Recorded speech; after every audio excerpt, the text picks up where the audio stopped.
Sa maliit na baryo ng San Isidro ay simple lamang ang buhay. Doon nakatira ang binatang si Daniel. Lumaki sa hirap ngunit puno ng pangarap. Anak siya ni Mang Ruben, isang magsasaka, at ni Aling Rosa, tindera sa palengke. Sa kabila ng kakulangan, lumaki si Daniel na may respeto sa magulang at may malasakit sa kapwa. Isang araw, habang nagdadala ng gulay sa bayan gamit ang lumang bisikleta, napansin niya ang isang kotse na tumirik sa gitna ng daan. Bumaba ang isang babae. Mestiza ito, naka-uniforme na pang-college, at halatang hindi sanay sa alikabok ng kalsada. Miss, kailangan mo ba ng tulong? Tanong ni Daniel. Lumapit habang bitbit pa ang sako ng repolyo. Napatingin ang babae. Oo. Tumiri kasi. Hindi ko alam kung ano ang gagawin. Sandali check ko lang. Sabay ako ni Daniel para silipin ang makina. Hindi ako mekaniko pero baka simpleng sira lang to. Habang kinukumpuni niya ang sasakyan, nahuli niyang nakatitig sa kanyang babae. Anong pangalan mo? Tanong nito. Ako nga pala si Daniel. Ikaw, anong pangalan mo? Ako nga pala si Angela. Nakangiting saad ng babae. Bagong lipat ka rito? Hindi. Anak ako ng mayor. Parang biglang bumigat ang paligid. Alam niyang malayo ang agwat ng mundo nila. Ngunit nang gumana na muli ang makina, nakita niya sa mga mata ni Angela ang pasasalamat at interes. Salamat Ikaw lang yung huminto para tulungan ako. Walang anuman yun. Sana sa susunod hindi ka na masiraan. Biro ni Daniel. Hindi nila alam na sa araw ring palang iyon ay may binhi palang itinanimang tadhana.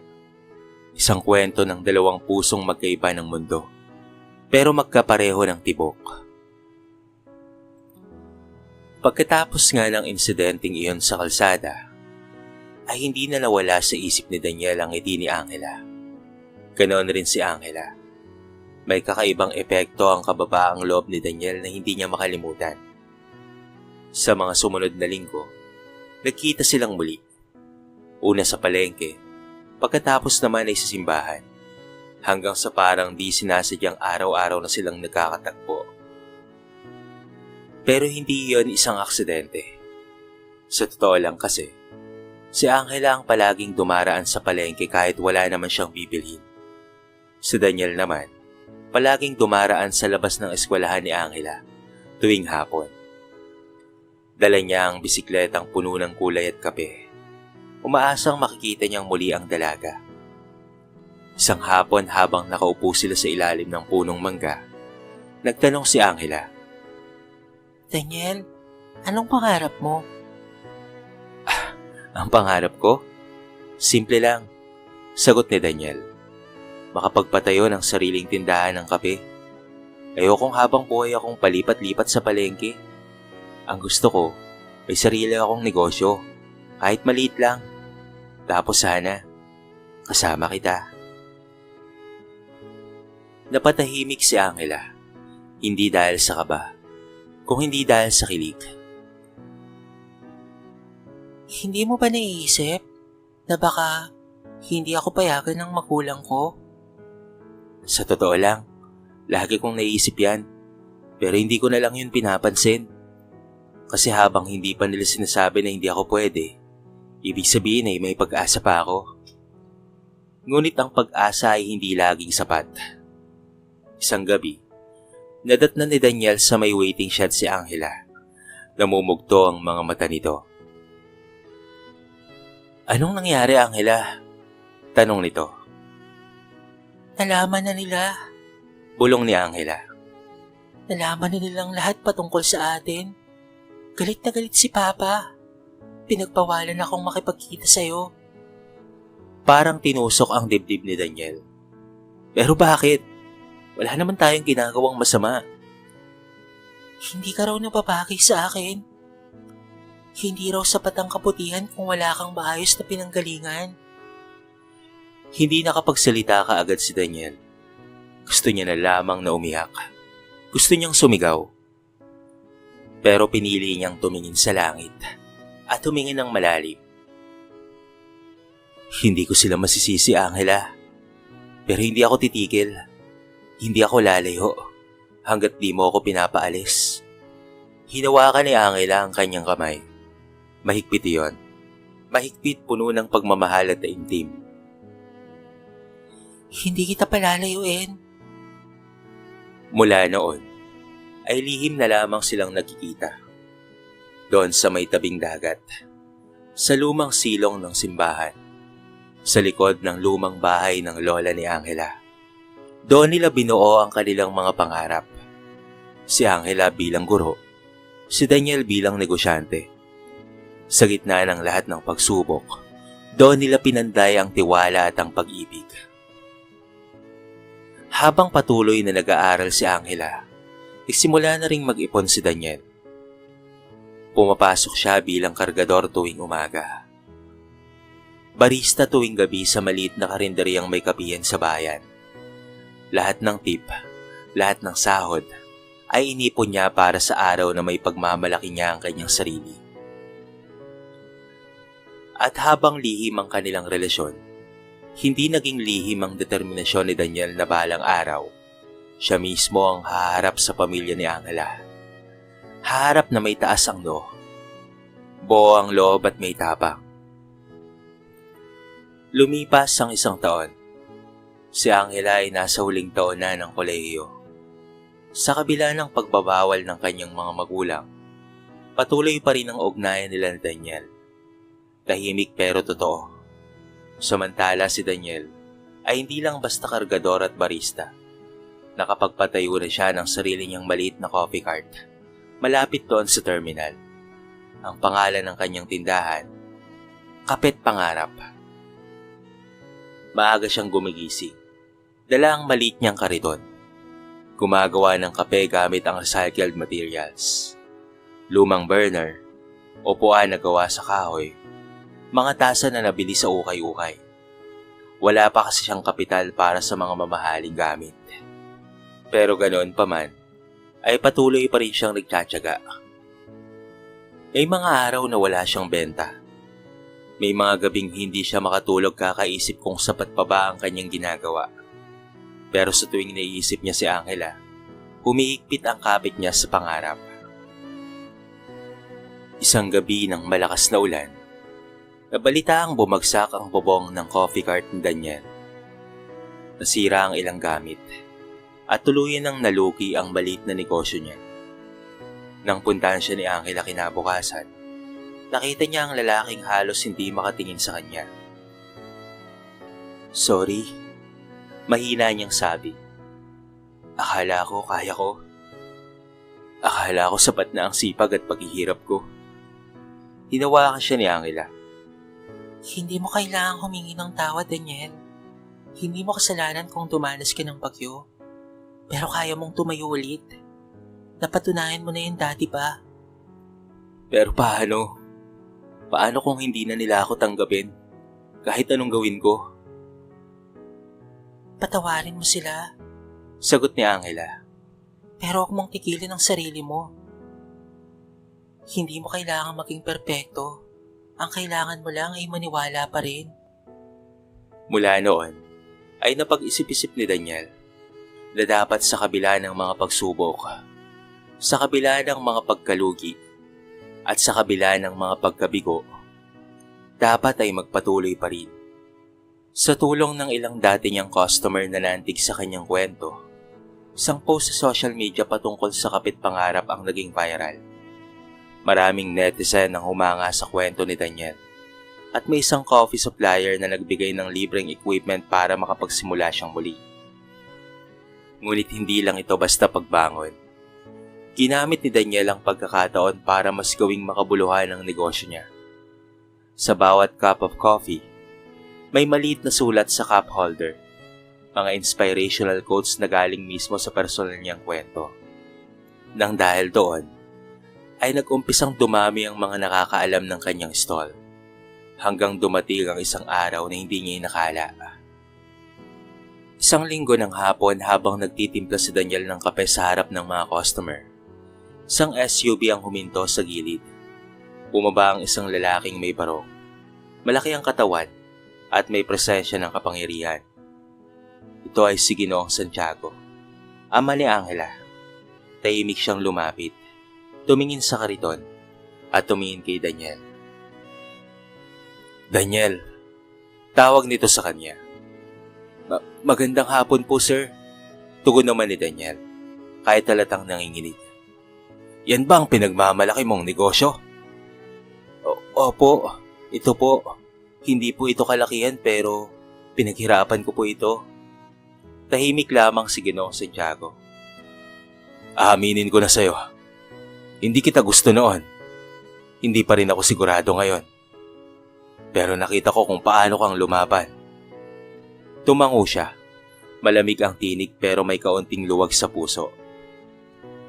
Lagi mong tatandaan, hindi lahat ng may maruming background ay masamang tao.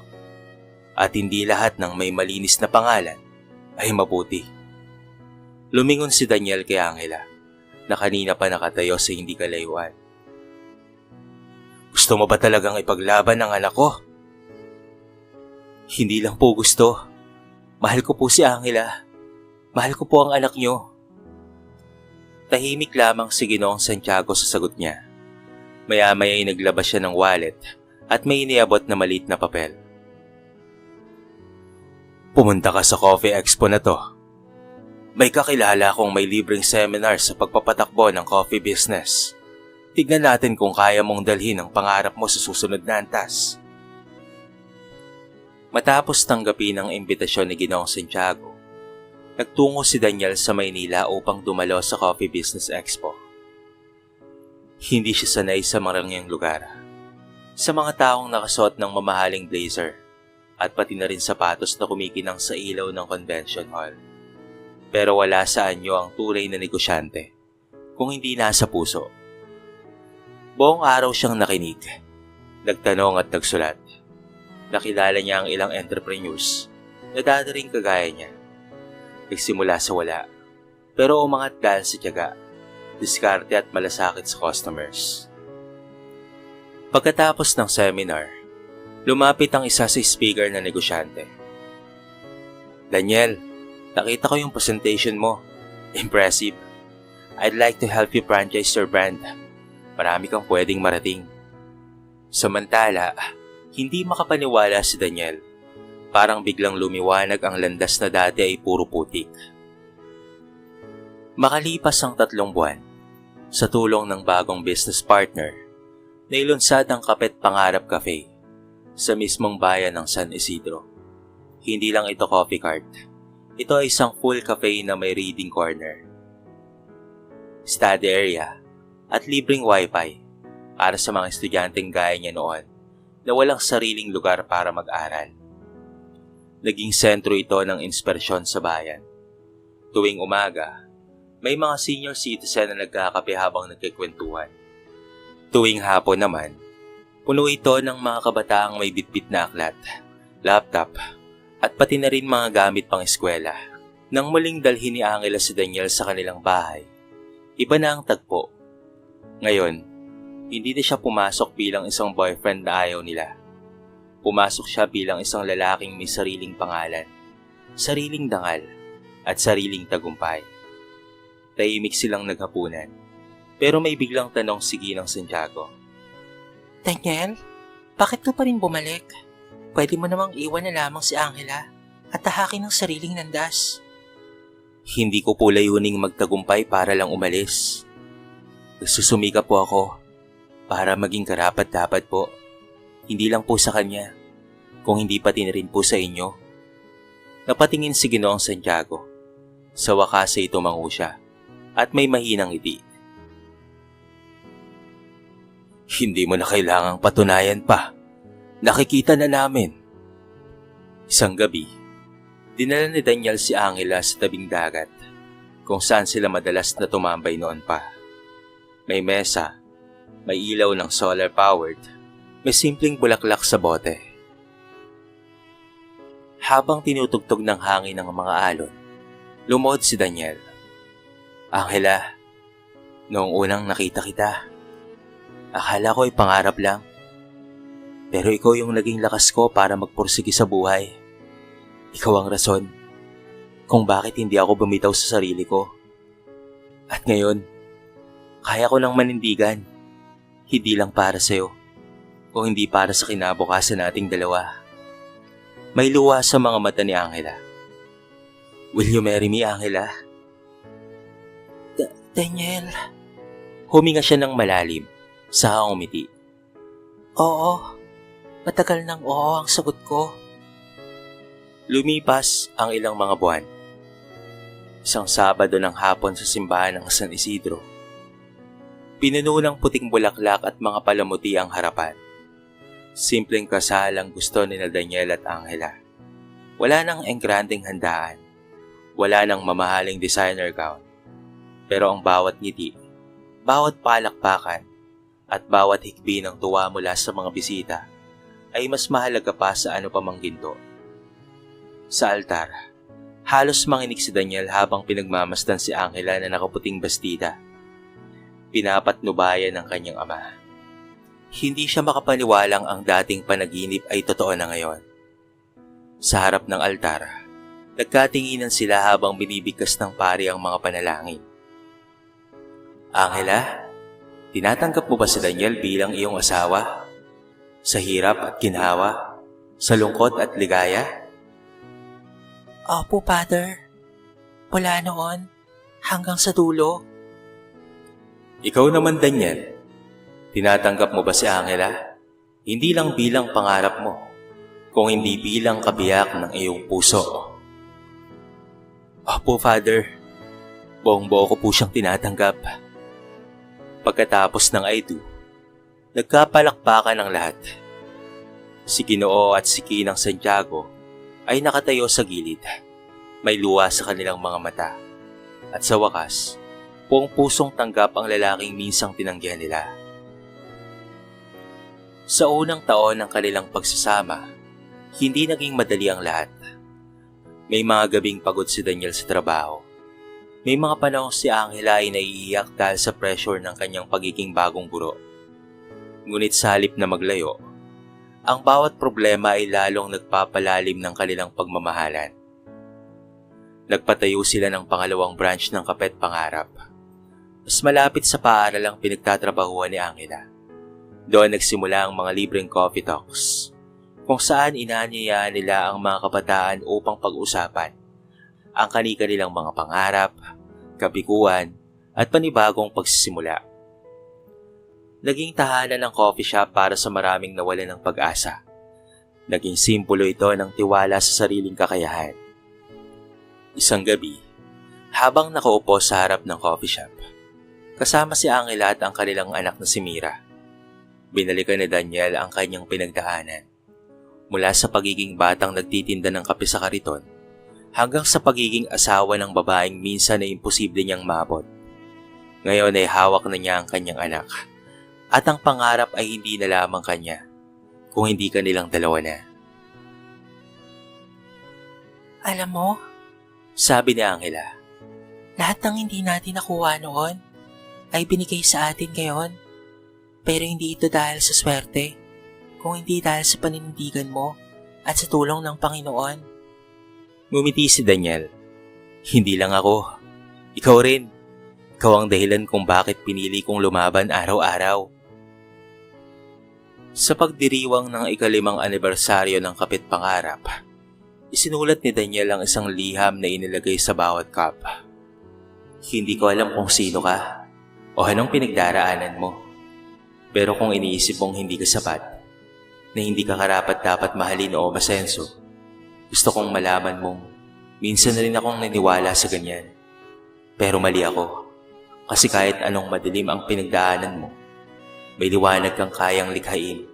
Pumili ka lang, lumaban ka lang, at magmahal ka ng totoo. Ang kwento ni Daniel at Angela, ay kwento ng bawat taong minamaliit dahil sa pinanggalingan. Kwento ito ng bawat pusong lumalaban, hindi lamang para sa pag-ibig, kung hindi para sa pagkakilala sa sarili at pagbuo ng mga pangarap. Hindi kailangan ng perpektong pamilya para maging karapat-dapat. Hindi rin kailangan ng kayamanan para magmahal ng wagas. Ang kailangan lang ay ang pananampalataya sa Diyos at sa sarili.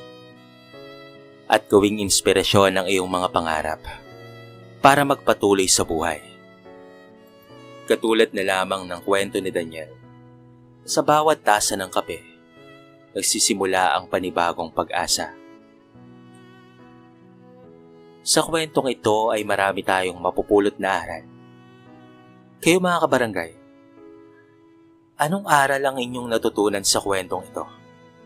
I-comment nyo naman sa baba ang inyong mga reaksyon at babasahin ko ang lahat ng yan.